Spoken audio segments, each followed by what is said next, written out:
हिवाळा सुरू झालाय. हा आरोग्य कमावण्याचा काळ आहे. आरोग्याची काळजी कशी घ्याल? संपूर्ण अंगाला तिळाचं तेल गरम करून लावणं आणि त्यावर उटणं लावणं.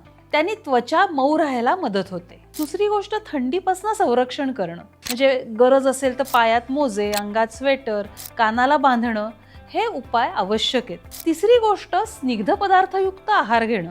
म्हणजे तुम्ही हिवाळ्यात जर कोरडं, तेल तूप नसलेलं, नुसतंच सलाड, नुसतीच सूप्स अशी घेतलीत तर हिवाळ्यात ते चालत नाही.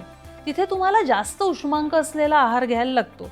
मग ड्रायफ्रूट्स आहेत, आपल्याकडे हळीवाचे, डिंकाचे, हे जे लाडू करतात हिवाळ्यासाठी, ते या दिवसामध्ये अतिशय गरजेचे असतात. चौथी गोष्ट, भरपूर व्यायाम करणं.